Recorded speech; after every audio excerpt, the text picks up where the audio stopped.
Hyderabad Property Show 6th, 7th, 8th February. Venue High-Tech City. ప్రతిష్టాత్మక పరిశోధనలన్నీ ఏదైతే ఐఐటీల్లోనూ ఐజర్లోనూ జరుగుతున్నాయనే భ్రమల్లో యుద్ధకాలము భారతదేశంలోనే మేధావి వర్గం ఉంది. కానీ జాతికి అత్యంత అవసరమైన ఓ పరిశోధన 2012 నుంచి తిరుపతి ఎస్వి యూనివర్సిటీలోని ఫిజిక్స్ డిపార్ట్మెంట్లో కొనసాగుతుంది. మనం చూడవచ్చు ఇక్కడ Venkateswara university Tirupati MoU project eliminated ఒక ఎంఓయు కేంద్ర ప్రభుత్వంతో ఒప్పందం చేసుకుంది. ఇందులో భాగంగా ఏదైతే లేజర్ గ్లాస్ రాడ్స్ తయారీకి అవసరమైన ప్రాజెక్టు అప్పట్లో ఒక ల్యాబ్ కోసం ఈ ప్రాజెక్టు కోసం కేంద్ర ప్రభుత్వం 3 కోట్ల రూపాయలు నిధులు ఇచ్చింది. అప్పటి నుంచి పరిశోధనలు నిరంతరం కొనసాగుతున్నాయి. మొదట్లో 3 కోట్ల రూపాయలు పరిశోధనకు కేటాయించిన ప్రభుత్వం ఆ తర్వాత ఇక్కడ జరుగుతున్న పురోగతిని గుర్తించి మరోసారి 10 కోట్లు, ఆ తర్వాత ఇప్పుడు 40 లక్షల రూపాయలు కేటాయించింది. అసలు ఇక్కడ జరుగుతున్న లేజర్ రాడ్స్ ఏ విధంగా ఉపయోగపడతాయి, భవిష్యత్తులో ఉన్న అన్ని రంగాలకు ఇవి ఏ విధంగా ఉపయోగపడతాయి అన్న పరిశోధన డాక్టర్ దేవ్ ప్రసాద్ రాజ్ చేస్తున్నారు. ఆయనతో పాటు ఆయన టీమ్మేట్స్ ఏదైతే చెంగయ్య అదేవిధంగా చంద్రశేఖర్ ఉన్నారు. ప్రస్తుతం మనతో దేవ్ ప్రసాద్ రాజ్ గారు ఉన్నారు. ఆయన అడిగి ఈ ప్రాజెక్ట్ ఏ విధంగా పనిచేస్తుంది, ఎంతకాలం నుంచి పనిచేస్తున్నారు, ఎలాంటి ఉపయోగాలు ఉన్నాయన్న విషయాలను ఆయనతో కనుక్కుందాం. అసలు ఎలాంటి పరిశోధనలు ఇక్కడ కొనసాగుతున్నాయి అనేది ఆయన అడిగే తెలుసుకుందాం. సార్ చెప్పండి, 2012లో ఈ ప్రాజెక్ట్ స్టార్ట్ అయింది. అప్పటి నుంచి ఇప్పటి వరకు పరిశోధన ఏ విధంగా ముందుకు సాగుతుంది, భవిష్యత్తులో ఈ పరిశోధన ఏ విధమైన ఫలితాలను ఇస్తుంది, ఇది జాతికి ఏ విధంగా ఉపయోగపడుతుంది? ఓకే సార్, ముఖ్యంగా బిగ్ టీవీ యాజమాన్యానికి Sri Venkateswara university department of physics తరఫున ధన్యవాదాలు తెలియజేసుకుంటున్నాను. నా పేరు ప్రొఫెసర్ పి దేవప్రసాద్ రాజు. నేను ఫిజిక్స్ డిపార్ట్మెంట్ యొక్క విభాగాధిపతిగా ఉంటున్నా. ఈ యొక్క ఫెసిలిటీ అంతా 2012వ సంవత్సరంలో ప్రొఫెసర్ సికే జయశంకర్ అంటే మా గురువు గారికి బిఏఆర్సి మరియు డిఐఈ బిఆర్ఎన్ఎస్ ప్రాజెక్ట్ కింద ఇది యొక్క ఆర్థిక సహకారంతో ఈ మొత్తం లేజర్ ఆప్టిక్స్కి సంబంధించినటువంటి ఈ రీసెర్చ్ ఫెసిలిటీని శ్రీ వెంకటేశ్వర విశ్వవిద్యాలయంలో ఏర్పాటు చేయడం జరిగింది. 2012 నుంచి ఇప్పటి వరకు కూడా దాదాపుగా ఈ యొక్క ప్రాజెక్టు నుంచి దాదాపుగా 20-25 మంది దాకా పిహెచ్డి విద్యార్థులు పొందినటువంటి పరిస్థితి ఈ యొక్క ఫెసిలిటీ అన్నది కల్పించింది. ముఖ్యంగా ఈ యొక్క ల్యాబ్లో రీసెర్చ్ ఏం జరుగుతుంది అంటే, మేము చేస్తున్నటువంటి ఇప్పుడు మనం గమనించినట్లయితే ఇప్పుడు లేజర్స్ మన యొక్క నిత్య జీవితంలో ఏ విధంగా భాగస్వామ్యం ఉన్నాయో మనకు అందరికీ తెలుసు. మనం చేస్తున్నటువంటి ఫోన్పే అయితేనేమి, గూగుల్ పే అయితేనేమి, క్యూఆర్ కోడ్ను స్కాన్ చేయాలి అంటే కూడా ఒక లేజర్ లైట్ అన్నది అవసరం అవుతుంది. కంటిలో ఉన్నటువంటి ఏదైనా కానీ మనకు యొక్క సర్జరీలు చేయాలంటే కూడా మనకు లేసిక్ సర్జరీ అని కూడా లేజర్స్ పైన డిపెండ్ అయి ఉంటుంది.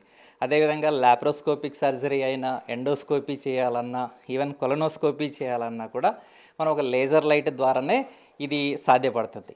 అంటే వైద్య రంగంలో లేజర్సు, అదేవిధంగా అణువిద్యుత్ రంగంలో లేజర్సు, అదేవిధంగా రాడార్ వ్యవస్థలో లేజర్స్ యొక్క ప్రాముఖ్యత రోజు పెరుగుతూనే ఉంది. అదే కాకోకుండా ఇప్పుడు ఎలక్ట్రిక్ వెహికల్స్ వచ్చాయి, డ్రైవర్లెస్ కార్స్ వచ్చాయి. వీటన్నిటికి కూడా ఈ సెన్సార్స్ కూడా ఈ లేజర్స్ లైట్ను ఉపయోగించుకొని ఆ యొక్క సెన్సార్స్ డ్రైవర్లెస్ కార్లు అనేటివి మనం ఈరోజు తయారు చేసుకొని మనము ఉపయోగించుకుంటున్నాం. దీనికి సంబంధించినటువంటి ముఖ్యమైనటువంటి లేజర్ లైట్ని ఇచ్చేటువంటి గ్లాస్ మెటీరియల్స్ని ఇక్కడ ఈ యూనివర్సిటీ రీసెర్చ్ ల్యాబొరేటరీలో తయారు చేయడం జరుగుతుంది. ఎన్ని రకాల తయారు చేస్తారు? ఇప్పటి వరకు ఇక్కడ మా దగ్గర ఇవి 2012 రీసెర్చ్ ప్రాజెక్ట్లో వచ్చినటువంటి గ్లాస్ మెటీరియల్స్ ఇవన్నీ కూడా. వీటిలో మేము నియోడియం డోప్ చేసి తయారు చేసినటువంటి గ్లాస్ మెటీరియల్స్. ఇక నియోడియం డోప్ చేసినటువంటి గ్లాస్ మెటీరియల్స్ ఏమవుతాయంటే మనకు దాదాపుగా ఇన్ఫ్రారెడ్ రీజియన్లో లైట్ అనేది మనకు ఎమిషన్ చేస్తుంది. ఈ యొక్క ఇన్ఫ్రారెడ్ రీజియన్లో ఉన్నటువంటి ఈ లైట్ను ఉపయోగించుకొని మనం వివిధ రకాలైనటువంటి రాడార్ వ్యవస్థలో, అదేవిధంగా ఇన్ఫ్రారెడ్ రేడియేషన్ డిటెక్షన్లో వీటన్నిటిని మనం ఉపయోగించుకోవడానికి అవకాశం ఉంది. మూలకాలు వాడారు ఇక్కడ మేము వాడుతున్నటువంటి మూలకాలు ముఖ్యంగా రేర్ ఎర్త్ మూలకాలు అని చెప్తాము. ఈ రేర్ ఎర్త్ మూలకాలు వచ్చేసి నియోడియము, సమేరియము, యూరోబియము, డైస్పోజియము ఇటువంటి యొక్క మూలకాలన్నింటిని ఉపయోగించుకొని ఈ లేజర్ పరికరాలకు లేజర్ లైట్ను ఉద్గారించేటువంటి గ్లాస్ మెటీరియల్స్ని తయారు చేయడం జరుగుతుంది. మీరు గమనించినట్లయితే ఈ యొక్క 2026 సంవత్సరము కేంద్ర బడ్జెట్లో కూడా దాదాపుగా 16,000 కోట్ల రూపాయలతో ఒక రేర్ ఎర్త్ కారిడార్ అనేది నిర్మించాలనేటువంటి కేంద్ర ప్రభుత్వం యొక్క ఆలోచన ఉంది. అంటే ఆంధ్రప్రదేశ్, కేరళ, తమిళనాడు, అంటే మన భారతదేశానికి దాదాపుగా ఒక 950 కిలోమీటర్ల తీర ప్రాంతం ఉంది. కాబట్టి ఈ తీర ప్రాంతం అంతట్లో కూడా మొనోజైట్ అనేటువంటి ఒక మూల పదార్థం అనేది లభ్యత ఎక్కువగా ఉంది. అంటే దాదాపుగా 50% మొనోజైట్ దొరికే అవకాశాలు ఉన్నాయని చెప్పి శాస్త్రవేత్తలు సర్వే ద్వారా కనుక్కున్నారు. కాబట్టి ఈ యొక్క మొనోజైట్ను బయటికి తీయగలిగేటువంటి పరిశ్రమలు, ఇండస్ట్రీస్ ఏదైనా కానీ మన ఆంధ్రప్రదేశ్లో మనం ఏర్పాటు చేసుకోగలిగినట్లయితే ఈ రేర్ ఎర్త్ మూలకాలన్నింటినీ కూడా ఆ మొనోజైట్ నుంచి మనం ఎక్స్ట్రాక్ట్ చేసి విదేశాలకు ఎగుమతి చేయగలిగేటువంటి స్థాయికి మన ఆంధ్రప్రదేశ్ను మనం తీసుకెళ్ళవచ్చు. ఇవన్నీ ఒకే కలర్లో ఉన్నాయి, అంటే వైట్గానే ఉన్నాయి, కానీ ఇవి ఏ విధంగా గుర్తించగలుగుతారు?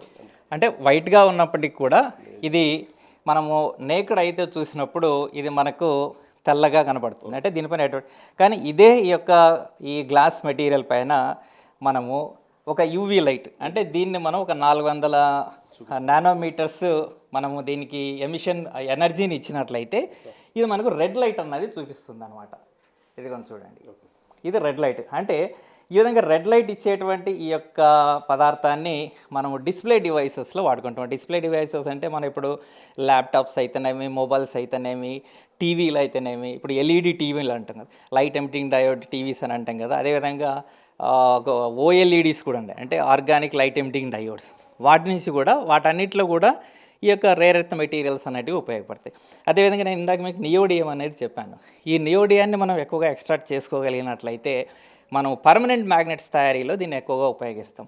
ఈ పర్మనెంట్ మ్యాగ్నెట్స్ను తయారీలో ఎక్కువగా ఉపయోగించుకున్నట్లయితే ఇప్పుడు ఈ ఈవీ వెహికల్స్ అనేటివి ఎక్కువగా వస్తున్నాయి. ఈ ఎలక్ట్రానిక్ వెహికల్స్ అన్నింటిలో కూడా వీటన్నిటికీ ఈ నియోడియం అనేది చాలా ఉపయోగపడుతుంది. కాబట్టి భవిష్యత్తులో ఈ యొక్క ఎలక్ట్రానిక్ వెహికల్స్ అయితేనేమి, అదేవిధంగా లైట్ ఎమిషన్ ఉద్గారించాల్సినటువంటి డిస్ప్లే ప్యానల్స్కి అయితేనేమి, ఈ రేర్ ఎర్త్ మెటీరియల్స్ను ఎక్స్ట్రాక్షన్ని సాధ్యమైనంత త్వరలో మన ఆంధ్రప్రదేశ్లో మనం పరిశ్రమలను ఏర్పాటు చేసుకోగలిగినట్లయితే అటు పరిశ్రమలు పెరుగుతాయి, అదేవిధంగా నిరుద్యోగులకి ఉద్యోగ అవకాశాలు మెండుగా కలుగుతాయి. ఇప్పుడు ఈ రేర్ ఎర్త్ దానికి సంబంధించి 16,000 కోట్లు శాంక్షన్ మంజూరు చేసింది కేంద్ర ప్రభుత్వం. దానికి సంబంధించి మీ పరిశోధన ఆ దిశగా సాగుతుందా, లేకపోతే ఈ విషయాన్ని మీరు కేంద్ర ప్రభుత్వానికి ఎప్పుడు పూర్తి స్థాయిలో నివేదిక? అంటే మన దగ్గర ఎస్వి యూనివర్సిటీలో ఆ మినరల్స్ ఎక్స్ట్రాక్షన్ టెక్నాలజీ అనేది మా దగ్గర లేదు.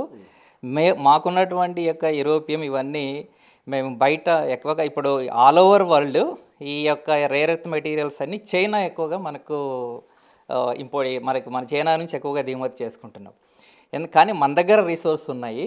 రిసోర్సెస్ను మనం ఉపయోగించుకున్నట్లయితే ఆర్థికంగా మనము ఇంకొంచెం పైకి ఎదగటానికి ఉపయోగపడుతుంది.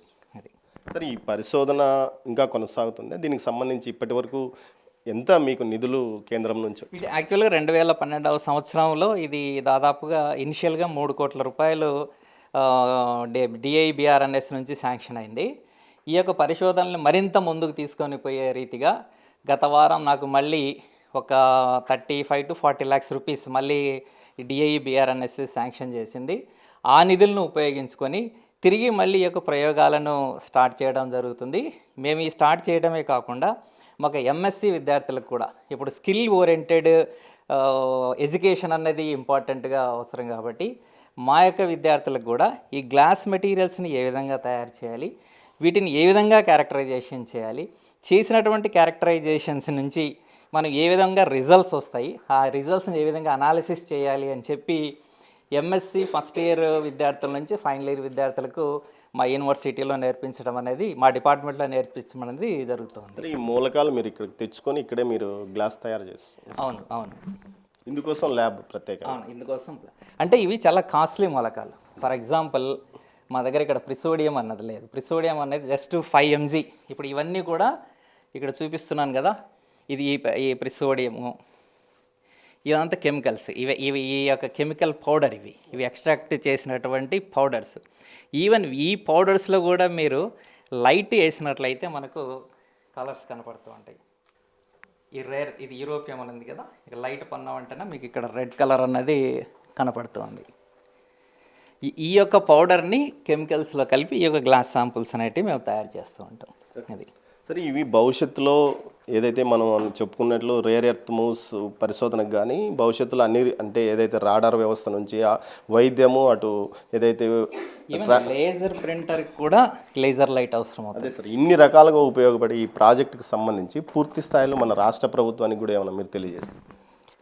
అంటే రాష్ట్ర ప్రభుత్వాన్ని అంటే ఈ యొక్క ఈ ఫెసిలిటీని ఒకవేళ రాష్ట్ర ప్రభుత్వం మాకు మరింతగా ఏదైనా నిధులు కేటాయించి చేయగలిగినట్లయితే, ముఖ్యంగా ఈ ఆంధ్రప్రదేశ్ మొత్తంలో ఈ రేరర్స్ పైన ఎక్కువగా వర్క్ చేస్తున్నటువంటి డిపార్ట్మెంటు, రేరర్త్ పైన వర్క్ చేసేటువంటి ల్యాబొరేటరీ కేవలము ఆంధ్రప్రదేశ్లో శ్రీ వెంకటేశ్వర యూనివర్సిటీలో మాత్రమే ఉంది. ఈ ఎక్స్పర్టైజ్ శ్రీ వెంకటేశ్వర యూనివర్సిటీలో మాత్రమే మేము మాత్రం కలిగి ఉన్నాం. ఏదైనా స్టేట్ గవర్నమెంట్ నుంచి కూడా మాకు ఏదైనా అవకాశం వచ్చినట్లయితే దీన్ని మరింతగా ముందుకు తీసుకెళ్ళి ఆంధ్రప్రదేశ్ యొక్క అభివృద్ధిలో భౌతిక శాస్త్రం యొక్క ఈ లేజర్ ఆప్టిక్స్ ల్యాబొరేటరీని భాగస్వామ్యం చేసేటువంటి అవకాశం వస్తే మేము మా యొక్క డిపార్ట్మెంట్ అందరం కూడా దాన్ని స్వాగతిస్తాము. ఒకవేళ అటువంటి అవకాశం వచ్చిందంటే ఈ యొక్క రిజల్ట్స్ని కూడా మేము ఈ యొక్క రీసెర్చ్ని మరింత ముందుకు తీసుకుపోవటానికి, దేశానికి తద్వారా మేము సేవ చేయడానికి, రాష్ట్రానికి తద్వారా మేము కొంత ఆర్థికంగా మేము సపోర్ట్ చేయడానికి మాకు అవకాశం కలుగుతుంది. ఏదైతే అత్యంత అరుదైన మూలకాలు మనం ప్రస్తుతం చైనా నుంచి తీసుకుంటున్నాం, ఈ నేపథ్యంలో వీటికి సంబంధించి మన భారతదేశంలోనే రేర్ ఎర్త్ మూవ్ పేరుతో ప్రాజెక్టు 16,000 కోట్లకు కేంద్ర ప్రభుత్వం కేటాయించిన నేపథ్యంలో అందుకు తగ్గట్టుగానే ఎస్వి యూనివర్సిటీలో పరిశోధనలు కొనసాగుతున్నాయి. ఆ మూలకాల నుంచి ఎలాంటి ఉత్పత్తులు తీసుకోవచ్చు, వాటి నుంచి ప్రజలకు కానీ దేశానికి కానీ ఏ విధంగా వైద్య ఆరోగ్యానికి కానీ అటు రక్షణ వ్యవస్థకు కానీ అదేవిధంగా మానవుడు నిత్యం ఉపయోగించే ఇటు ట్రాన్స్పోర్ట్ ఫీల్డ్లో కానీ ఇతర వ్యవస్థలకు కానీ అనుసంధానం అయ్యే విధంగా వీరు ఇక్కడ యూనివర్సిటీలో గాజు పలకలు తయారు చేస్తున్నారు. వీటి పరిశోధన నిరంతరం కొనసాగుతున్న నేపథ్యంలో కేంద్ర రాష్ట్ర ప్రభుత్వాలు దీనిపై దృష్టి సారించాలి. అటు ఏదైతే తిరుపతి ఎస్వి యూనివర్సిటీలో ఏం జరుగుతుంది, ఇక్కడ జరుగుతున్న పరిశోధనలు ప్రజలకు వరకు ఎలా తీసుకెళ్లాలన్నది పాలకులు అదేవిధంగా శాస్త్రవేత్తలు పాలకులు చేయాల్సిన పని. ఆ దిశగా ప్రభుత్వం కూడా ముందడుగు వేయాలని వీరు కోరుకుంటున్నారు. మరోవైపు ఇక్కడ ఇద్దరు సార్కు సహాయకులుగా పనిచేస్తున్నారు.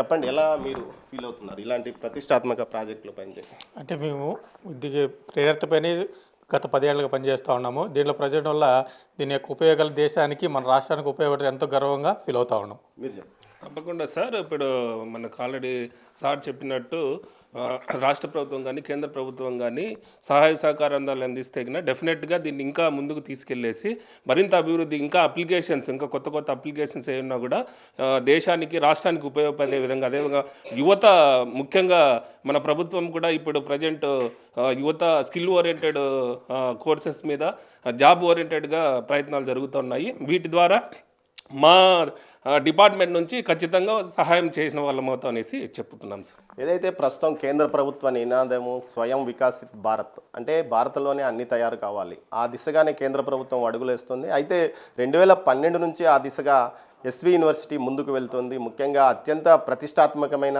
ఏదైతే ఈ గాజు పలకల తయారీ కోసం విదేశాల నుంచి ఇప్పుడు ప్రస్తుతం ఇప్పటి వరకు ఏదైతే మూలకాలను దిగుమతి చేసుకున్నప్పటికీ రేర్ ఎర్త్ మూవ్ ప్రాజెక్టు నుంచి వాటిని ఉత్పత్తి చేస్తే మరింతగా తమ పరిశోధనలు ముందుకు సాగుతాయని ఏదైతే ఫిజిక్స్ విభాగాధిపతి డాక్టర్ దేవ్ ప్రసాద్ రాజు అంటున్నారు. దీంతోపాటు ఇక్కడ పనిచేస్తున్న విద్యార్థులతో పాటు మిగతా అధ్యాపక బృందం కూడా ఈ విషయంలో గత 12 సంవత్సరాలుగా పరిశోధనలు కొనసాగిస్తూ ఏకంగా 25 మంది పైగా ఇదే విభాగంలో పిహెచ్డీలు చేశారంటే తిరుపతి ఎస్వి యూనివర్సిటీలోనే ప్రతిష్టాత్మకంగా ఫిజిక్స్ విభాగం ఉందని చెప్పవచ్చు. కెమెరా పర్సన్ పురుషోత్తంతో దామోదర్, తిరుపతి ఎస్వి యూనివర్సిటీ నుంచి.